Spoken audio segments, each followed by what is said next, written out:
Assalamualaikum warahmatullahi wabarakatuh. Perkenalkan, kami dari kelompok 1 yang beranggotakan saya sendiri Khofiyah, yang kedua Meila Revianti, dan yang ketiga Nani.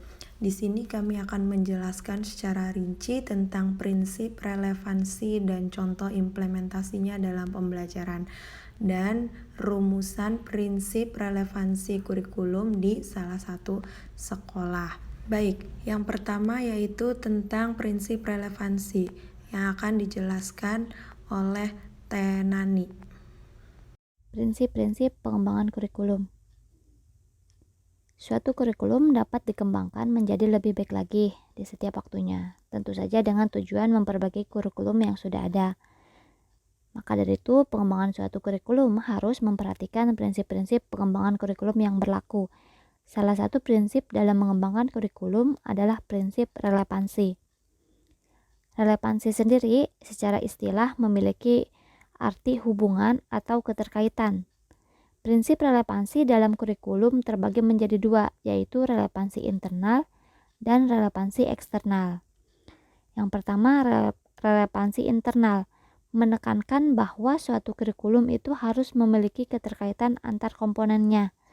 Komponen kurikulum yang harus saling berkaitan ini antara lain tujuan yang harus dicapai, isi pembelajaran, materi pelajaran, strategi atau metode yang diterapkan, serta alat evaluasi yang akan digunakan. Yang kedua, relevansi eksternal, menekankan bahwa suatu kurikulum harus relevan dengan tuntutan perkembangan zaman, atau disebut juga relevansi epistemologis, yaitu relevan dengan perkembangan zaman, baik itu sekarang maupun zaman yang akan datang. Artinya, isi kurikulum harus sesuai dengan situasi dan kondisi yang akan atau sedang berkembang. Selanjutnya, tuntunan perkembangan potensi siswa atau disebut juga relevansi psikologis, yaitu relevan dengan lingkungan hidup peserta didik. Artinya bahwa proses pengembangan dan penetapan isi kurikulum haruslah sesuai dengan kondisi lingkungan sekitar peserta didik. Kemudian, tuntutan sosial masyarakat atau sosiologis, yaitu relevan dengan tuntutan dunia pekerjaan. Artinya bahwa apa yang diajarkan di sekolah harus mampu memenuhi dunia pekerjaan atau dunia kerja. Ya, selanjutnya itu contoh implementasinya dalam pembelajaran yang akan dijelaskan oleh saya sendiri, yang mana menjadi seorang guru itu memungkinkan kita untuk dapat menerapkan prinsip relevansi dalam sebuah proses pembelajaran. Berikut beberapa contoh penerapan prinsip relevansi dalam pembelajaran. Yang pertama itu ada menyusun alur pembelajaran menggunakan sebuah model pembelajaran yang relevan dengan tujuan pembelajaran. Yang kedua, menyusun alat evaluasi yang relevan dan dapat mengukur dengan baik capaian pembelajaran. Kemudian yang ketiga, menyusun rancangan proses pembelajaran yang disesuaikan dengan kebutuhan siswa. Dan yang terakhir, menyusun rancangan proses pembelajaran yang sesuai dengan perkembangan zaman dan nilai-nilai luhur budaya bangsa. Selanjutnya yang rumusan prinsip relevansi kurikulum di salah satu sekolah akan dilanjutkan oleh Meila. Selanjutnya, saya akan menjelaskan mengenai rumusan prinsip relevansi kurikulum di salah satu sekolah. Prinsip relevansi di sekolah mengupayakan bahwa materi yang diajarkan sesuai dengan kebutuhan peserta didik yang memungkinkan mereka memiliki wawasan dan pemikiran seiring dengan perkembangan zaman. Nah, berikut ini merupakan rumusan prinsip relevansi kurikulum di Sekolah Menengah Pertama Santo Mikael Indramayu.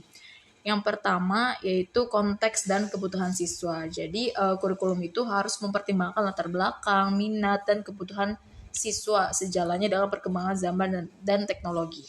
Oleh karena itu, SMP Santo Mikael menggunakan kurikulum merdeka agar siswa dapat diarahkan untuk berpikir kritis dalam memecahkan masalah, mampu berdiskusi dalam kelompok, dan mempelajari TIK karena hampir semua mata pelajaran menggunakan perangkat elektronik seperti laptop dan proyektor.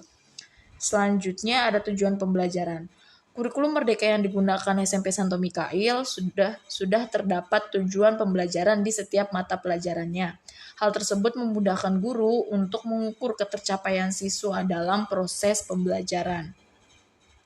Yang ketiga, keterkaitan antar mata pelajaran. Terdapat keterkaitan antar mata pelajaran seperti matematika dan IPA fisika. Hal tersebut bertujuan untuk memudahkan kolaborasi antar mata pelajaran. Selain itu, dapat memahami konsep dalam satu mata pelajaran dengan mata pelajaran yang lainnya. Kemudian selanjutnya, relevansi terhadap dunia nyata.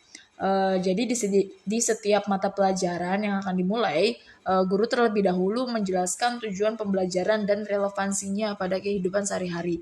Hal tersebut penting karena dapat mengubah mindset siswa pada setiap mata pelajaran. Kemudian yang kelima ada pengintegrasian teknologi dan kemajuan terbaru. Jadi kurikulum Merdeka yang digunakan SMP Santo Mikail mengadakan pelajaran TIK untuk mengenalkan siswa pada teknologi digital seperti bagaimana cara pengoperasian komputer, mengedit video, dan membuat presentasi. Yang keenam ada pengembangan keterampilan. Nah, keterampilan ini dibagi bermacam-macam, diantaranya keterampilan dalam memecahkan masalah, keterampilan berkomunikasi, dan keterampilan kolaborasi.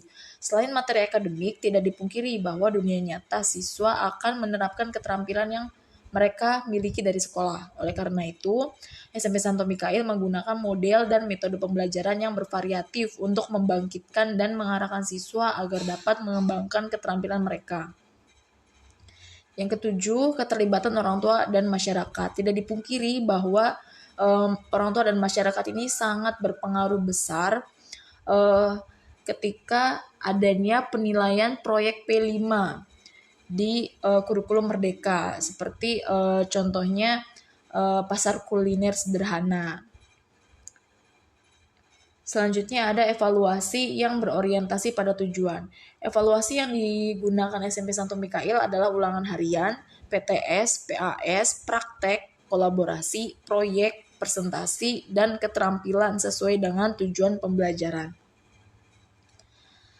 Kemudian ada refleksi dan pembelajaran berkelanjutan. Jadi SMP Santo Mikail selalu melakukan supervisi baik dari kepala sekolah maupun rekan sejawat. Hal tersebut bertujuan untuk merefleksikan proses pembelajaran yang telah dilakukan. Baik, terima kasih. Sekian pemaparan dari kelompok 1. Kurang lebihnya kami mohon maaf. Wassalamualaikum warahmatullahi wabarakatuh.